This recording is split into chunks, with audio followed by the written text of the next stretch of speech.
Buenas tardes, gracias por acompañarnos nuevamente aquí en el auditorio de TICMAS en la Feria del Libro. En este momento vamos a pensar a la educación desde el lugar de cómo está desarrollándose, cómo es la realidad, cómo es el estado de situación de la educación en la Argentina. Y para eso estamos con Ignacio Ibarzábal, de Argentinos por la Educación.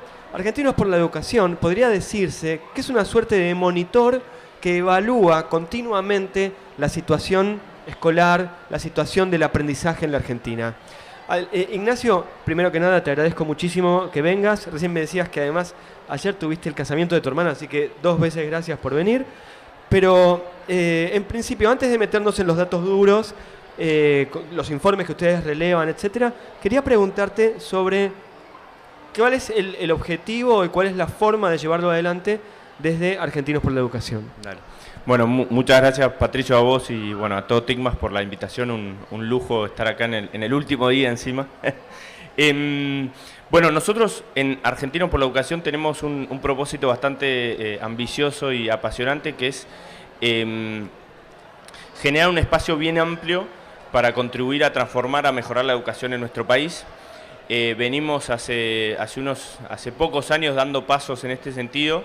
Hoy hay casi 100 expertos de todo el país que nos acompañan, más de 80 organizaciones,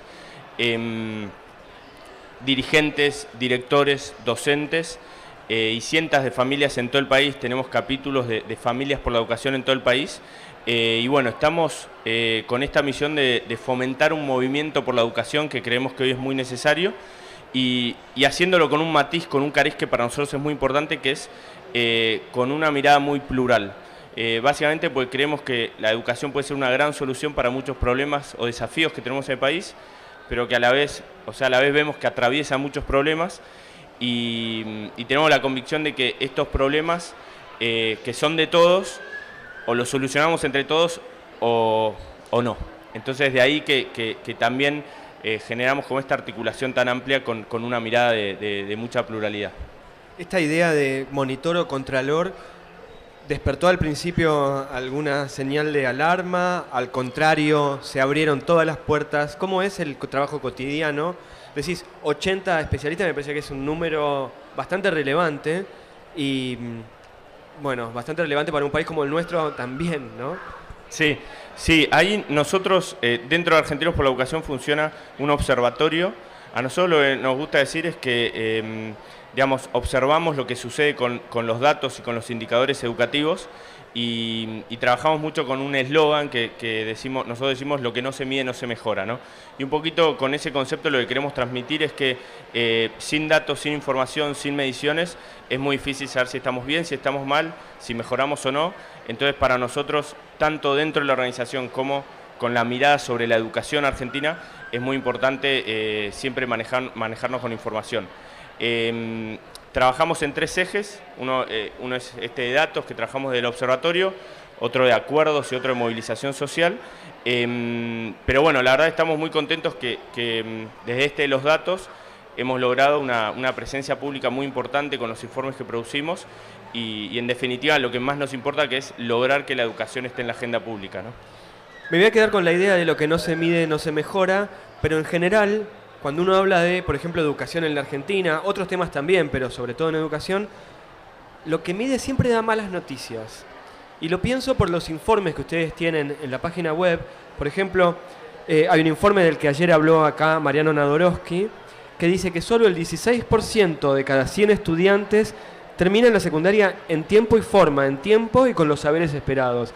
Eso en principio es una mala noticia. ¿Cómo se toma cuando aparece un dato como ese? Bueno, la verdad que ese es un dato que duele y hay otros así.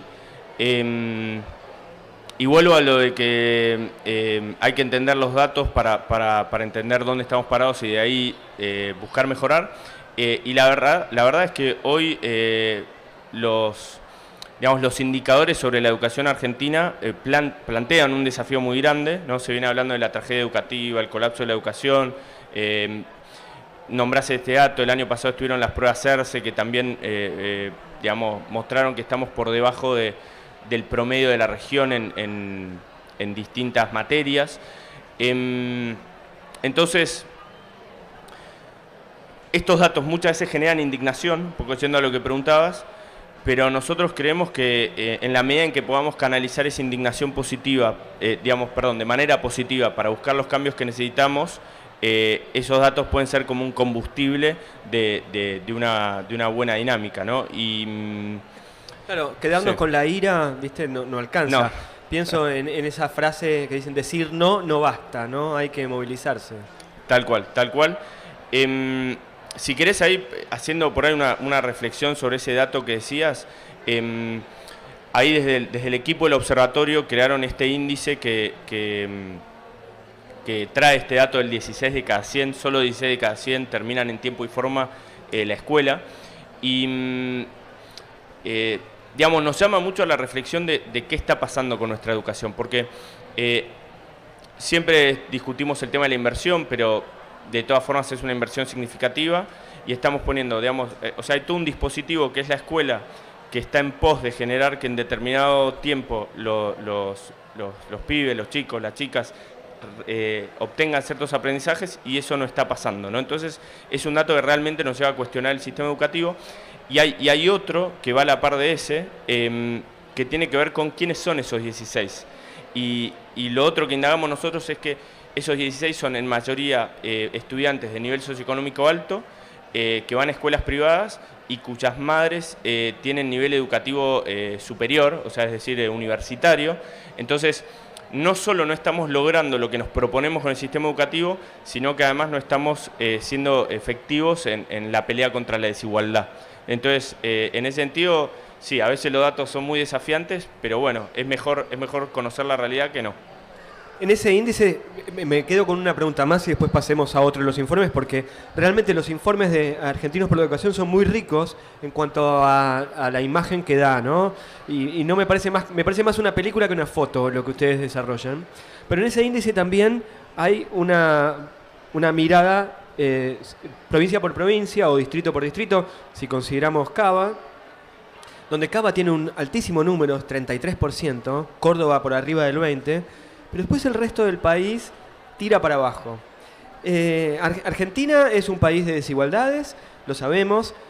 También sabemos por un montón de personas que han pasado por este sillón hablando sobre la necesidad de hacer redes, de tender redes. Cuando de repente se plantea esta idea de una región o una provincia que tiene un número por arriba del 16 y otra por debajo, ¿articulan ustedes el diálogo? ¿Buscan una forma de entablar igualdad? ¿Cómo siguen después de mirar ese número para intervenir en la educación? Sí, ahí permitirme, antes de ir a eso, hacer un breve comentario sobre los datos que compartiste de Ciudad y de Córdoba. Si los comparás contra el 16, es cierto que son datos significativamente más altos, pero considerando el contexto económico, el capital sociocultural de esas poblaciones, realmente siguen siendo datos alarmantes, que en el distrito más rico del país, la capital, solo 33 de cada 100 logren aprendizajes necesarios al final de la trayectoria, también es muy desafiante, ¿no? Pues para nosotros es importante hacer hincapié en esta idea de que esto es juntos, todos juntos que logramos sacar la educación adelante. Siendo un poco lo que preguntabas, nosotros creemos que los datos son importantes, pero que de ninguna manera solo con los datos vamos a poder mejorar la educación. Entonces, por eso, además trabajamos con otros dos ejes que llamamos acuerdos y movilización social. Y un poquito recién antes de entrar hablábamos del tema de la jornada extendida, ¿no? que es un mandato por ley hace años. Desde 2006 hay la Ley Nacional de Educación, desde 2006 estipula o establece la jornada extendida y el dato dice que solo el 14% de los estudiantes asiste más de 4 horas a la escuela. Pero la ley tiene 16 años y solo el 14% de los estudiantes llega a ese dato, que además, si lo desglosamos, sigue siendo muy chico. Exacto. Y entonces, es un poco... para nosotros ese fue otro informe muy impactante y fue ¿qué nos sucede como país? Que no importa la gestión, no importa el color político, nos proponemos un objetivo como el de la jornada extendida y pasan tantos años y el avance es tan digamos, es relativamente magro respecto al objetivo, ¿no? Entonces, ahí es donde nosotros estamos trabajando en un segundo eje que llamamos acuerdos, y ahí lo que estamos intentando es sentar a dirigentes, funcionarios, especialistas de distintos espacios con distintas miradas, digamos, como sentarlos a la mesa y generar en confianza conversaciones para de una buena vez resolver algunos de estos temas. Y esto para nosotros es como un camino bastante aventurado, ¿no? Como difícil, porque un poco el espíritu que tenemos como organización, o sea, es lograr en el país de la grieta como estos acuerdos plurales que nos lleven para adelante, ¿no? Pero creemos que esta mirada de unidad es importante y que también hay cierta madurez, o sea, toda esta evidencia que venimos comentando ha servido para generar una especie de consenso de que tenemos problemas serios en educación. Y creo que eso a la vez ha generado como cierta madurez en muchos dirigentes de que es necesario trabajar en conjunto, pues si no, seguimos, digamos, la política si no cambian con la gestión, o sea, cambian con los gobiernos, dentro de cada gobierno cambian con cada gestión, y así vamos de un lado para el otro durante años y años y no logramos mejorar. Entonces, creemos que hay un momento de madurez y estamos tratando de ser un actor que contribuya a generar esto de que los principales protagonistas se sientan a la mesa. Y ahí otra cosa importante es, nosotros desde los datos mostramos lo que sucede, pero de ninguna manera creemos que tenemos como ni las recetas para las soluciones, ni las fórmulas mágicas, y por eso creemos que lo más valioso es sentar a los protagonistas, a los que realmente tienen el conocimiento, la responsabilidad política y demás, a que ellos encuentren las soluciones que necesitamos. Te hago la última pregunta, me parece que en realidad no, dije la última pregunta y por ahí te hago 2, 3 más, nos vamos a pasar unos segundos de la próxima charla, pero me parece re interesante hablar y además con una persona que viene con números. Es algo siempre valioso escuchar a alguien que viene con propuestas, y alguien que viene con propuestas y números suma un montón más, así que quiero exprimirte un poquito más si me permitís. Pero ya empezaron a tomar datos post-pandémicos. Sabemos que la pandemia fue un cataclismo en todo sentido en nuestro país y en todo el mundo. Bueno, este año ya es un año en el que estamos casi en la presencialidad plena. Se pueden tomar datos, todo eso que nos decíamos sobre los años que vamos a tardar en recuperar la educación, etcétera. ¿Ya tenemos datos reales como para saber si es así? Del país, públicos con escala nacional, yo diría que yo no conozco información certera sobre cómo están los niveles de desempeño u otros indicadores importantes, fuera del abandono que se comentó mucho, sobre cómo está la educación hoy. Ahí hay 2 cosas por ahí que comentaría. Es una, desde el Observatorio de Argentinos por la Educación, estamos impulsando ahora una encuesta escolar con alcance nacional, con la idea de levantar un poco esta información y este termómetro de cómo está la educación post-pandemia. Y después el otro tema es que, por ejemplo, hace un rato comentábamos el estudio de ERCE, o incluso este dato nuestro de los 16 cada 100, esos son indicadores y datos pre-pandemia, ¿no? Un poco como señalabas recién. Entonces, pero a la vez tenemos estudios de otros lugares del mundo que muestran de manera bastante drástica el impacto de la pandemia. Entonces, lamentablemente, si queremos imaginarnos cómo está la educación hoy, tenemos que multiplicar estos malos resultados pre-pandemia por los efectos negativos que ya sabemos que tiene. Entonces, respecto a eso no tengo un dato certero, pero sí un mal presagio. Voy a mostrar a cámara este libro que se llama Organizando Pueblo, Poder y Cambio, que es un libro tuyo, y te decía, ahí lo estamos mostrando a cámara, perfecto, y quería preguntarte, que lo escribiste con Marshall Gans, quería preguntarte sobre cómo es la movilización digamos, popular, comunal, vecinal, cómo nosotros podemos intervenir en la política más allá de poner un voto. Sí, bueno, y lo relaciono un poquito también con el trabajo que venimos haciendo con argentinos, porque te decía, tenemos como un tercer eje que llamamos movilización social, y tiene que ver mucho con esta novedad, creo, de la pandemia, que fue un tiempo que con todas las cosas negativas que tuvo un montón de cosas positivas.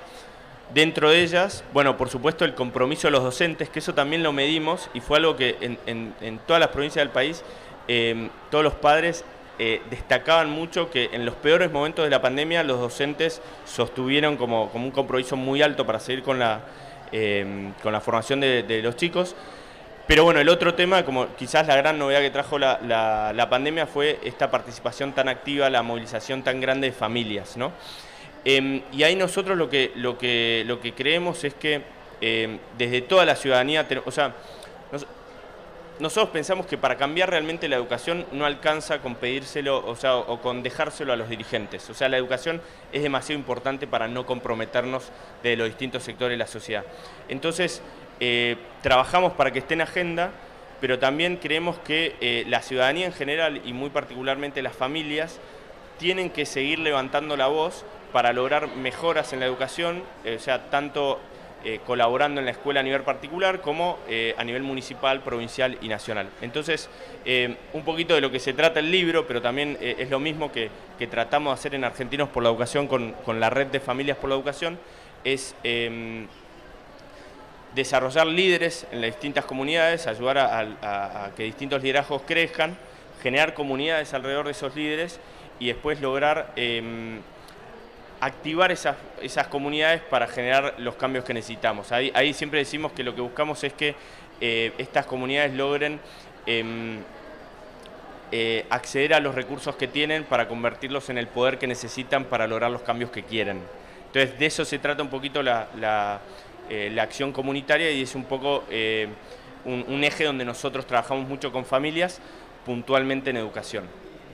Ignacio, te agradezco mucho el tiempo que nos diste. Te comprometo en cámara para hablar dentro de poco de organizando Pueblo, Poder y Cambio y para volver a revisar esos números que decías de los informes cuando haya nuevos. Muchas gracias por haber pasado por el auditorio de TICMAS en la Feria del Libro. No, muchas gracias a vos.